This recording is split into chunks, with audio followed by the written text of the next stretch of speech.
Al filo de la intriga. Los misterios de las diabólicas brujas de España. Alrededor del mundo, son muchas las historias que circulan sobre magos y hechiceros, que más allá de no ser humanos normales, poseían poderes extraordinarios, que solo obtenían gracias a dones oscuros y paganos. Y entre las leyendas de magia, las más famosas fueron las de las brujas, que hacían extraños rituales en medio de la noche a la luz de la luna, alrededor de una inmensa fogata. Estas historias se popularizaron en gran medida cuando fueron adoptadas como método para inducir temor a los niños por sus malas acciones. Pero estos aparentemente inofensivos cuentos infantiles, tras de sí, guardan oscuros secretos salidos desde las mismísimas entrañas del infierno. Desde Sudamérica hasta Europa, las historias de brujas son casi infinitas, pero han sido muy pocos los casos en donde el misterioso pasado de estas mujeres hechiceras están tan bien documentados. Una de estas excepciones es la de las meigas, las mujeres hechiceras al servicio del mal. Y es que para la época del siglo XIII, los aquelarres de brujas en las tierras de Galicia eran un asunto de verdadero temor. Gracias a los libros que han documentado toda la historia de las llamadas meigas, es que se han podido desentrañar sus más profundos y aterradores misterios. El inicio de la historia de las meigas se remonta a las últimas décadas de los años 1200 en las tierras gallegas de España. Se tenían sospechas de que clérigos y magos se reunían para practicar rituales colectivos de adivinación o de encantamientos en lugares específicos, algunos que incluso eran sagrados para la cristiandad. Cuando empezaron a hacerse eco de que habían mujeres que hacían prácticas asociadas al satanismo, las alarmas en las autoridades eclesiásticas sonaron con fuerza, pues estas no eran brujas o hechiceras normales. Las brujas podían ser benévolas o malévolas, siempre cada una atendiendo a su propia voluntad. En cambio, las meigas eran brujas al estricto y fiel servicio del mal, pues habían hecho pactos con seres oscuros, en los que se comprometían a dedicarse plenamente a causar profundo mal con sus acciones. Es por ello que a estas hechiceras se les atribuían maldiciones, casos de mal de ojo y raptos de niños pequeños. No fue sino hasta el siglo XVII, durante un tribunal inquisitorio, en que se obtuvo suficiente información sobre ellas para determinar que eran una amenaza infernal sobre la tierra. Antes de continuar, te recordamos suscribirte a nuestro canal y activar las notificaciones para mantenerte al tanto de nuestras publicaciones. La Santa Inquisición Española fue uno de los primeros entes en estudiar a fondo la naturaleza de los usuarios de la magia. Entre los siglos XVI y el XVII, sus miembros lograron diferenciar a las hechiceras entre sí, clasificándolas por sus motivaciones y prácticas habituales. Ellos atribuyeron a las meigas los actos más abominables y malévolos, como el lanzamiento de maldiciones, el sacrificio de animales, las juntas para celebrar rituales demoníacos y las desapariciones de niños pequeños, que eran muy comunes en las épocas en las que las brujas reinaron en la oscuridad.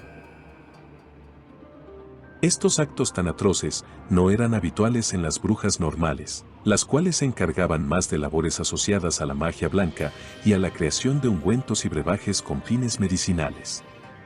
Fue en el siglo XVII cuando finalmente el término de meiga apareció para hacer referencia a las brujas malévolas que habían realizado pactos diabólicos.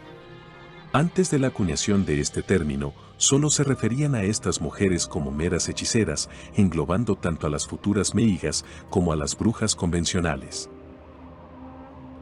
Beatriz Fernández fue una mujer acusada de ser meiga, cuyo juicio se llevó a cabo en el año 1611 ante un tribunal inquisitorio.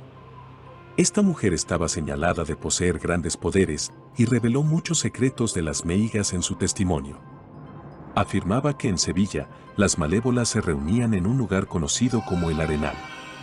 Las mujeres no iban solas, sino que llevaban consigo en las reuniones a un jovencito o jovencita virgen que deseara convertirse en meigo o meiga, pues según su declaración, también los hombres podían hacer pactos mágicos y oscuros.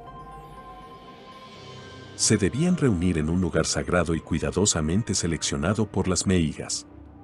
Principalmente estos sitios eran lugares con fuentes de agua, en donde habría mucha vegetación y ganado. El agua del lugar era utilizada de forma sacrílega en rituales oscuros. Todos los allí presentes se reunían con machos cabríos que en realidad eran demonios.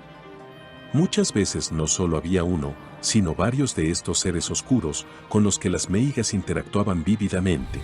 Sin embargo, el centro de atención siempre era el diablo personificado, y el resto no eran más que sus esclavos o compañeros.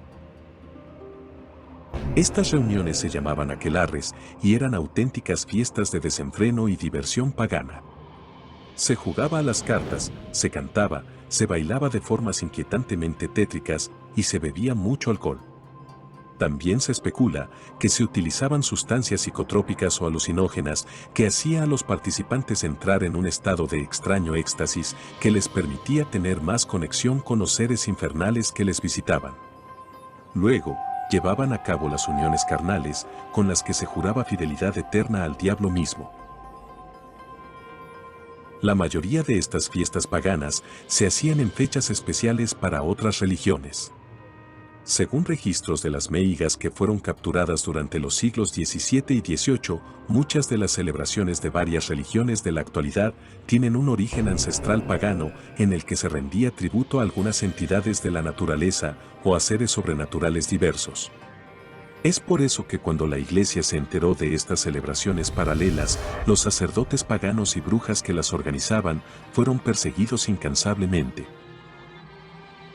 Luego de realizar los pactos de fidelidad eternas, las meigas podían empezar a distinguirse de las mujeres normales o incluso de las brujas convencionales, pues las hechiceras oscuras se movían de formas peculiares y sugestivas, ya que la lujuria era un elemento importante en su misión de hacer el mal. Muchas de estas mujeres atraían a hombres casados, a los cuales les maldecían a ellos o a sus familias inocentes, solo por mera maldad. Algunos de los rituales y hechizos que más usaban son muy similares a los recopilados en algunos libros de magia oscura, ampliamente difundidos por esotéricos muy conocidos. Usualmente usaban en sus brujerías ingredientes como tierra de las entradas de los hogares, uñas, cabellos, sangre, ropas usadas y demás objetos o elementos que fueran pertenecientes a las víctimas. Y a diferencia de las brujas convencionales, las meigas no tenían más opción que usar sus poderes para el mal, pues el pacto con el maligno así lo estipulaba. Y solo personas de almas verdaderamente oscuras y malvadas serían capaces de realizar este tipo de tratos. Pero es bien sabido que las meigas no actuaban solas como tal. Muchas veces prestaban servicios a las personas normales, luego de hacer un trato con estas últimas, para que no delatasen a las hechiceras ante los tribunales de la Santa Inquisición. Este tribunal fue el máximo órgano del siglo XVI, encargado de perseguir a todo aquel que practicase o prestase servicios esotéricos en complicidad con seres demoníacos o mediante prácticas consideradas como heréticas. Se sabe que se acusó a un sastre de ser un hechicero que prestaba servicios de clarividencia y adivinación gracias a que había hecho pactos con demonios del Averno. Otros casos involucraban a brujas que admitían bajo tortura haber tenido relaciones con el diablo en persona y haber dicho que junto a otras brujas se reunían en determinados lugares donde llevaban a cabo rituales sacrílegos en complicidad con demonios del más allá. A raíz de todos los conocimientos obtenidos por la Santa Inquisición, fue que ocurrió uno de los episodios más oscuros de la historia española.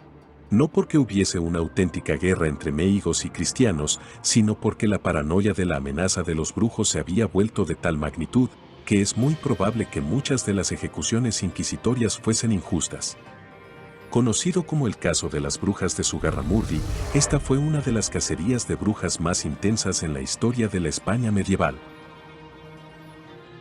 Todo había iniciado a principios del siglo XVII, con una gran plaga de brujos y brujas maléficos que organizaban aquelarres en complicidad con sacerdotes corruptos y magos expertos en copiar los rituales de los cristianos. El clima religioso y social del momento giraba en torno a cumplir a rajatabla las sagradas escrituras, y esto era algo que aplicaba tanto para pobres y plebeyos como para los más poderosos, aunque es bien sabido que no todos cumplían con sus mandamientos. Poco a poco, nació una oscura paranoia, producto del aumento de los casos en que se acusaban a hombres y mujeres de haber entregado sus almas al diablo a cambio de poderes y de servidumbre eterna. A raíz de esto, los inquisidores hicieron intensos interrogatorios a los habitantes de Zugarramurdi y por ello fueron capturados varios hombres y mujeres. Un grupo de estas últimas se declararon al inicio como culpables de brujería. Sin embargo, se dice que ellas dijeron esto pues eran inocentes y creían que podían simular arrepentimiento y así lograr salir de la prisión inquisitoria. Al menos, esto fue lo que oyó el carcelero. Desde la sede de la Santa Inquisición, le enviaron a los dos inquisidores encargados en los casos una serie de cuestionarios escritos que les ayudarían a confirmar si los acusados eran o no brujos. Pero estos inquisidores estaban tan convencidos de que los acusados eran verdaderos brujos y meigas que decidieron ignorar los cuestionarios e intensificaron las acusaciones e interrogatorios. En pleno tribunal, las acusadas admitieron que habían mentido, pues afirmaban haber sido amenazadas para que confesaran falsamente ser hechiceras oscuras. Entonces comenzaron una serie de intensos interrogatorios en Zugarramurdi que llevaron a que se acusaran hasta a 300 personas de brujería, pero pocos fueron los juzgados. En total 29 personas comparecieron ante el tribunal inquisitorio, de las cuales 18 fueron perdonados y 6 fueron quemados vivos. Estos últimos eran principalmente mujeres. Los otros 5 ya habían muerto durante los largos y tortuosos meses que duraron los interrogatorios, por lo que sus cadáveres también fueron quemados. Este fue uno de los episodios más horribles en la historia de la Inquisición española, dejando en claro que el fenómeno de los brujos y las meigas no solo afectaba directamente a sus víctimas, sino que indirectamente torturaban las mentes de las personas comunes, pues éstas entraban en paranoia, pues no sabían si sus vecinos eran o no hechiceros malvados. Pero también, esta paranoia se mezcló con maldad humana pura, lo que llevó a que muchas fueran las injusticias cometidas en las épocas de la Inquisición. Desde entonces, las meigas viven entre las sombras, ocultas donde nadie las pueda ver. Pero aún siguen practicando oscuros rituales paganos, salidos desde las mismísimas entrañas del infierno. Si te gustó este video, dale me gusta y compártelo con todos tus amigos. Si eres nuevo en nuestro canal, no olvides suscribirte y activar las notificaciones para seguir disfrutando de nuestras novedades. Recuerda, la historia es un incesante volver a empezar.